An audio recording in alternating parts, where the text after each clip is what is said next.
deliver. Stand and deliver. All right, so we are ready to present our day's work, and I just want to thank everyone for being a part of today, and to say hi to Zach. So we're going to welcome up Yes.We.Si, our client today, to talk a little bit about where they were, where they are, and what they were hoping to get out of today. And then Ben is going to take us through what we did. But before that happens, we're going to just do like a brief review of everyone that joined us here today. And these are excellent portraits by Alana. Dave Demergent can't be here because he had to pick up his kids. He did all the writing that you're going to hear from Jason. Emily worked on critical questions and assumptions. She worked with Jay's son, who's also not here because he had to split. Ben Maurer of Quilted, Web Presence. Caitlin and Molly of Real Bullets held down social media partnership strategy. That's me. That's not that big a deal. Jay's son also not here. He had to leave midday. And Alana, our April MC project management. And then Ben Whitla did Affinity. Darian jumped in the middle of the day and coded critical components to the site. Alright, so I'll turn it over to Yes.We.Si to kind of let us know what their history is, what brought them to this day, what's changing about their organization.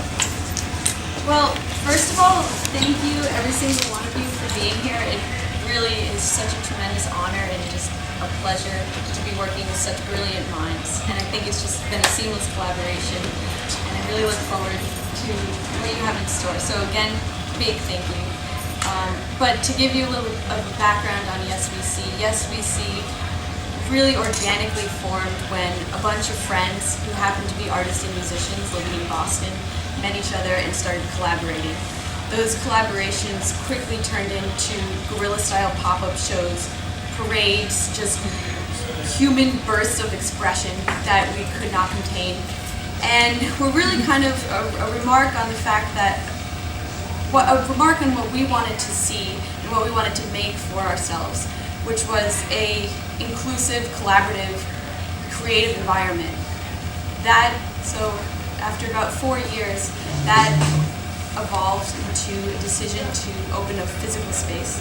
And that was the first iteration of Yes.We.Si, the multi-sensory exhibition space, which was located on Huntington Avenue. I'll let Miguel take it from there.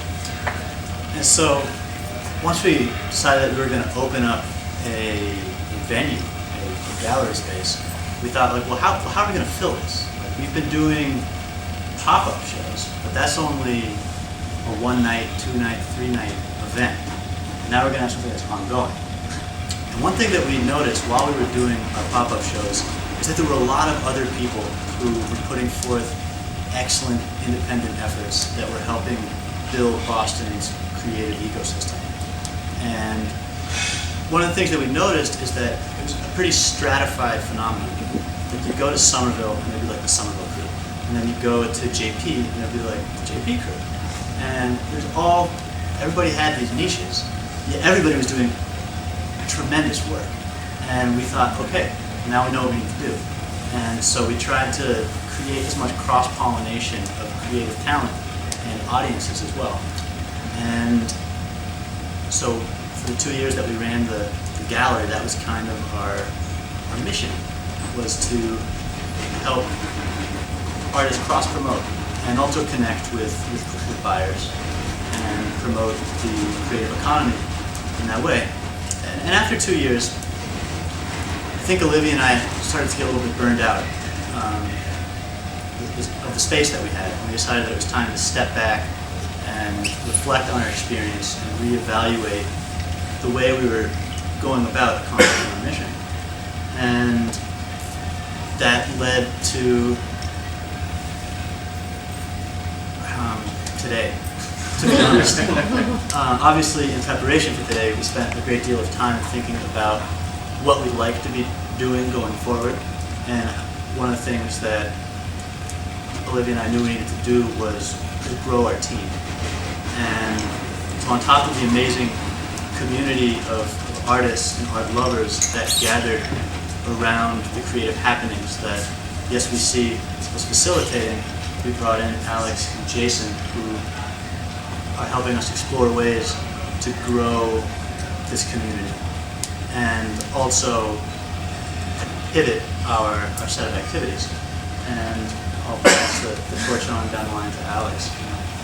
So one of the things that I had been thinking about for a while that Boston was really missing, especially when Yes.We.Si sort of went into hibernation and the physical space shut its doors, was that there really is no place for not just artists, but communicators and technologists and inventors and innovators to sort of all come together and hang out and work on each other's projects and see each other's projects and be all in one. And there were so many, like Miguel found with the artist communities, I found with the innovation community that there were, you know, people who were writers, people who were at MIT, people who were at Harvard, people who were at the Boston Globe, all these different innovation labs that didn't really coexist, but the people in them knew each other but didn't have a central place to really come together. And I really saw that Yes.We.Si had a really great ability to bring people together,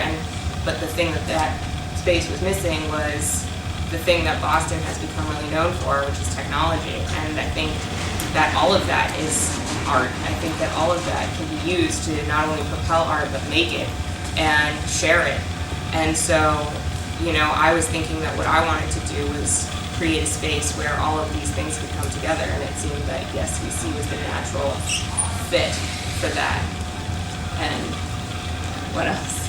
I think that's all pretty much covers it. I think the only two things I would say is what attracted me to join Yes.We.Si and its mission. And I think that it was partly the original mission that they had, which we joke around that it was to get artists paid and laid, and that was a really noble effort to be undertaking because artists deserve to be paid, and we need more art in this city, especially in Boston. We need a more open creative culture, and we need more emerging artists to get seen, and we need to keep the good emerging artists from just leaving here and going to other places.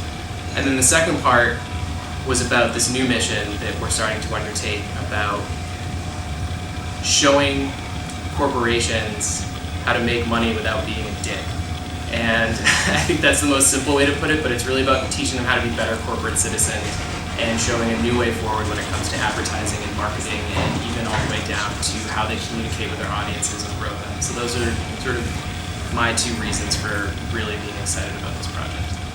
And somewhere along the way, we hooked up this awesome co-working space called M-Candle, and it was there that we met Ben and Alana, who came to Yes.We.Si, experienced firsthand what it is that we put on. And we were so excited to be invited to I want to participate say in Brand Pack. in March, I think, I was talking to Darian about it. Remember? And Miguel was eavesdropping, and he was like, Yes.We.Si needs this. Living in our So- in April. Yeah, and then, now September, and let's talk about what we did today. Yeah. Sounds good to me. So from the Cool. from the creative side, we saw a huge challenge in sort of bringing Yes.We.Si from 1.0 to 2.0 and not mortgaging their existing audience. What they're hoping to do really so directly involves a vibrant community of artists that are committed to them. The best way to keep their community engaged is to think of their brand promise as a question. And that question is, how can we empower creators? And the answer is yes. So it's like a silly answer that doesn't make any sense grammatically, and yet really reinforces who they are as an organization. So they will, in the near future and in the distant future, commit themselves to constantly asking this question, how can we empower creators? And the response from them, from their community, from everyone they're involved with, is this rush of positivity. And that, of course, is echoed in their name. So, does anyone have anything to add beyond that before we dive into the long list of things we created We're for going to them? have Emily come up and go through. Yeah. Okay, I didn't know. All right, you have to come up, but you can speak to. Wait, is this someone else? Oh, this is someone else. Oh. Yeah, Yeah, that's what I thought. you're on. The first part? Yeah. So this is copywriting that Dave, who had to leave earlier, created for Yes.We.Si to be able to talk about what they're doing. And Jason's going to read that first paragraph for us. Correct. So how do you define success? For artists, it's a question with no simple answer. Is it financial security, engagement with a vibrant creative community, or the opportunity to reach new audiences? Yes.We.Si asks the question and empowers artists to find their own answers. We provide a platform for artists to build successful careers, create a new type of community in Boston, and help organizations use art to build their brands and solve business problems. And Dave has broken it down into a pitch for artists, for the community, and for organizations and agencies. He wants to go through all of it. And so a really important consideration when you embark on this type of thinking is to recognize what are the assumptions you've made in order to get to where you are. And a lot of times we make those assumptions and we just kind of plow forward. But it's great to have someone on your team to really sort of Slow it down. Like, I think it's really hard, like, whenever you're inside your own little, like, corner, to think about the things from your perspective, but sometimes it's great to just even take this same language and deliver it back to you from, like, these are assumptions you're making. So you can think about it from a more critical standpoint on how you push forward. And I kind of wanted to break this down from the standpoint of, if you guys are making this structural pivot, to think about things in like the bigger sense as well. So I don't want to necessarily read all of them, but I just wanted to go over that a little bit. You know, one of the assumptions that we're making is artists need help with promotion, empowerment, and sustainability. Yes.We.Si has the tools to serve Boston artists. Yes.We.Si knows what their clients want. That art is a humanizing agent across the board. These are just a couple things that we wanted to outline, that we really wanted you guys to think about sort of how you position yourselves in the greater community, from where you've been coming from and where you want to go. And these things may be true, they might not be true. Yeah. But as people come into your organization for the first time, fresh, these are the questions they might have, and it's great for you to have already asked yourself these questions so that other people Yeah. wonder, you've got an answer. Emily builds all of this out of what you said this morning. So Next is identity. Pamela? So we wanted to build an identity that was as sort of flexible and supporting of artists as what it is that Yes.We.Si is actually doing.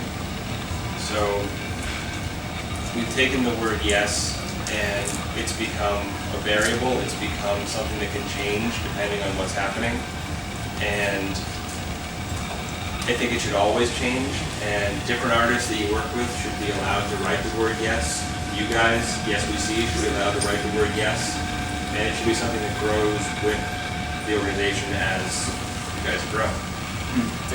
The word yes becomes a concept of empowerment. Typography, Ziggurat, which is great, and then Hammersmith 1, which is web compliant, so you get synchronicity with web and print. Next I'm going to turn it over to Real Bullets around strategy for connecting to community. I'm gonna come up there. All right. So this is all about how we're gonna promote this to your community. Once we started talking today, we realized very quickly that maintaining the health of your community, i.e. the artists and the creatives and the emerging collectors and all of those people that make this company thrive. So this was going to be really, really important when it comes to building that community and growing that community. So we broke it down into kind of where does this company live? Where's the home base? And then where does the community live? And then how do we grow the community and where is that going to take place? So the website will function as the main content portal. That's kind of obvious, but some companies are kind of all over the place, so we wanted to make sure that we actually state that this is where the content is going to come out of Yes.We.Si. Email will be the proprietary community cornerstone.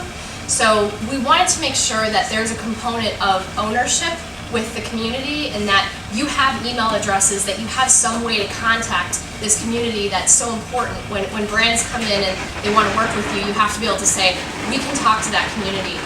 Building a community on Facebook or building it on another kind of social community, they can change their rules anytime, and you don't really ever own that data. So we wanted to make sure that we're building something like that around the Yes.We.Si community. So email will be a major community cornerstone for that. When we start to create content and build Yes.We.Si content, we were thinking about some of the big questions that we had been asking today, and what we might ask that community and continuously ask that community. So what does success mean to you? How will you know when you've made it? What does a successful arts community look like to you? And then take those answers and turn that into the voice of Yes.We.Si. So effectively, your voice is the voice of your community. And the places that we'll do that are various, but we immediately wanted to champion a communication practice with Yes.We.Si by choosing a hashtag. If you're not an online dork like we are at Realm Bullets, you might not be familiar with hashtags, but it's a way of categorizing content across many platforms and channels on the internet, so it's becoming really important for brands to align with certain hashtags. So we went around and around about which hashtag, but we eventually settled on #YesYesYes. We felt like it was obviously a really positive statement. It aligns very well with Yes.We.Si, and it's really easy to find. It's really easy to look up that hashtag. So we'll use that to kind of reach people across a lot of different platforms. Once we start asking folks these questions of what does a art community mean to you and how does that look when it's thriving, we'll take their answers and turn that into a lot of different kinds of content. Maybe you get the answer of, maybe it's having your first show and you turn that into a blog post that you put out. Maybe you turn that into a series of photos that you're putting on Instagram. Maybe that's a video with one of your community art leaders that talks about what it feels like to get that first opportunity and what success means to them. So there's a lot of different types of content that you can put out just around asking that question about a healthy arts community. And then once that foundation is built, starting to look outside of the company and look at partnerships with tastemakers inside Boston, educational institutions, media partners. So, who else would be interested in these videos? Can we put these anywhere else to get some more exposure for Yes.We.Si? And then potentially forging partnerships with some web-based artist tools. If there are online portfolio platforms that could give your community a deal, just to kind of make that even more valuable for your community members.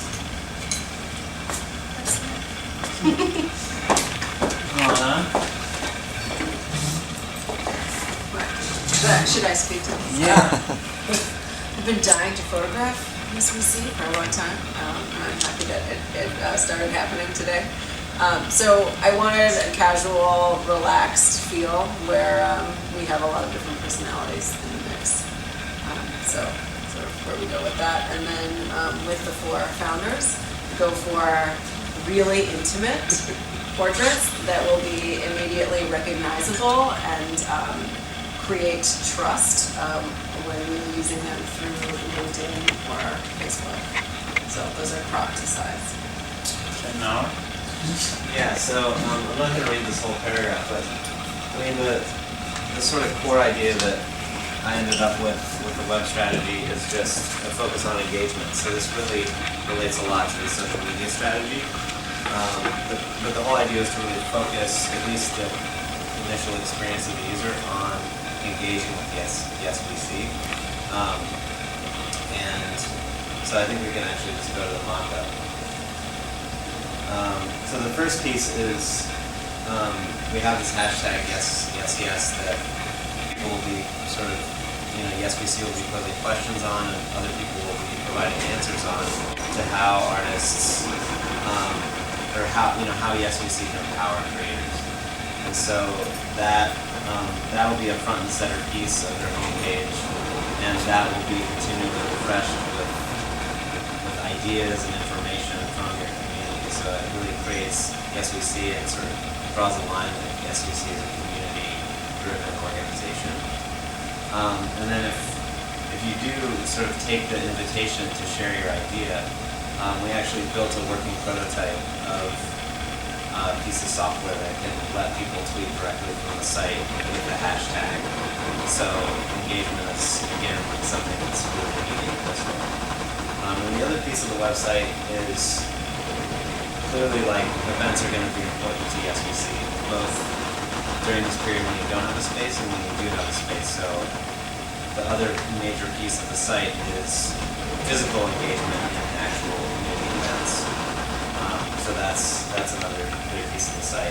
And you can't really read it, but there's an email sign up form there to sort of also help you sign up for alerts of other events that are happening. So that's basically it. It's really focusing on engagement both in physical space and on social media.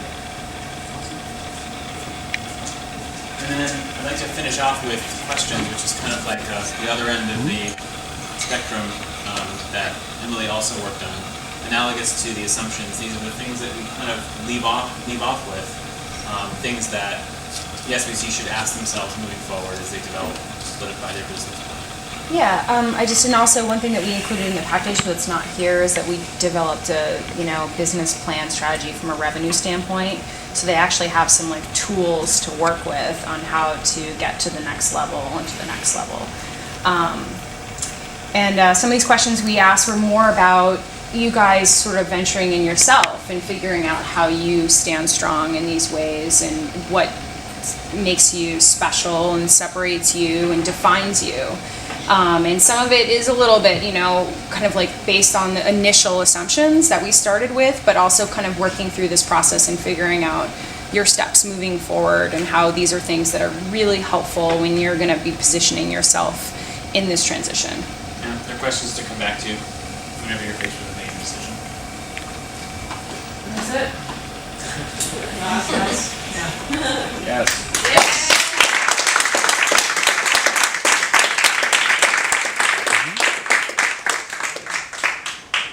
And affirmative community. Sound agree. Guys, thank you so much. Thank you. This is We love it. Yeah. very cool. If anybody has any questions or want to chat with us about anything, any of the hackers individually, we have to move into this area.